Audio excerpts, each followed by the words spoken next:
Hey guys, welcome back to Weekly League, and today we have two really good Draven questions. And I don't know why, but you guys keep asking a lot of Draven questions, a lot of good ones as well.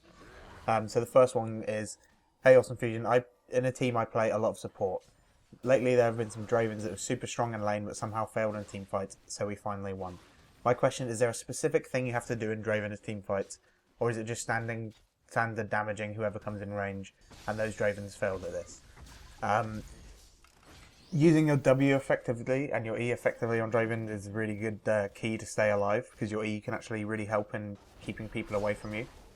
And you just have to use it at the correct time and stuff. It's hard to explain when to use it properly, but usually just a little bit before they can get into range of you. And you have to use your W to run away from them and kite really quickly, because it increases your attack speed, which helps you slow them down with red buff quicker, and it increases your movement speed, which just generally helps you run away quicker. So you kind of need to use your W at the right time just before you're about to begin kiting them and just try and kite them away. And of course, using your ultimate in the correct way in a team fight, much like you'd use Ezreal's ultimate, try and hit as many people as you can, get as much damage off as possible. But yeah, just any carry is a bit more difficult than others if you don't have an escape. It just takes a bit of practicing with it and generally playing the champion a bit more. So the next question is another Draven question. What's your opinion on running 25 armor pen Draven runes? You can use your Q to last hit in lane, and if the enemy AD/support has less than 31 armor, then you do true damage against them. I haven't actually tried this, but I would see why it makes sense, because people get the bonus. People just get flat AD simply because it just helps them last hit in lane better, and that's pretty much why I get it as well. Sometimes you really just need the AD if like they're pushing really quickly early or something. You just kind of need the AD early to help you secure those last hits. But yeah, on Draven, the Q does so much damage anyway that you probably don't need the AD from it. You can just use the armor pen, and you can spam Q so much anyway as long as you keep catching it, which you can do in lane. You can just constantly throw Qs out and catch them all the time. So I would say this is viable. I don't know how much better, like if it's much better at all than AD. I haven't actually looked at the math behind that for a while. So yeah, we'll have to look into that, and I'll probably speak about that next week again. And he also goes on a second part of this question. Also, which AD do you think is the best counter to Draven? I've been thinking Caitlyn, but I'm unsure.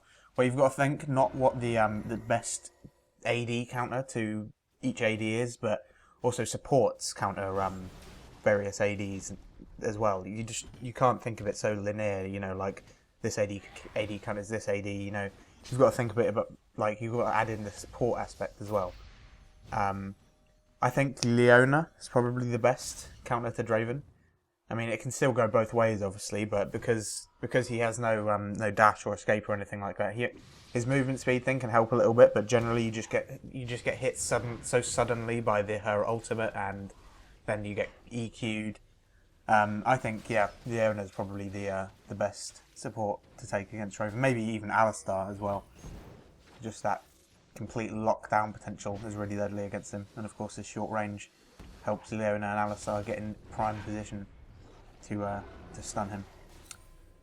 And the next question is, don't you think Nunu support is a lot stronger than some other supports? He has 2 awesome debuffs and 1 great buff for champions like Corki and Ezreal that we don't use to see build attack speed. His ulti is ridiculously good in every phase of the game. His Q helps securing barons, and he has no other counter in my opinion. Want to know what you think of it? No, Nunu definitely has a counter, and that is just Sona. Like, if you've ever played as Nunu against Sona in lane, you're just like, oh god, get me out of here, this is horrible, because you're just constantly getting queued, poked down, you have no way to sustain back up, really. You're in danger of dying if you go into Q minions, and you'll often run out of mana and stuff like that if you're feasting on minions all the time. So yeah, Sona, I think, is a really good counter to Nunu. Possibly even Taric as well, just because you can kind of end up bursting Nunu down if he gets behind a little bit early, but it can also be that Nunu's too tanky to get bursted down early as well. So everything's subjective, but if Sona's known as the counter pick towards Nunu. So yeah, there weren't really any other good questions this week, so put some good questions you want answers to, get some discussion going about them below. like this video, and don't forget to also like any comments that you really want the answer to, because that's what this is all about. Thanks, guys.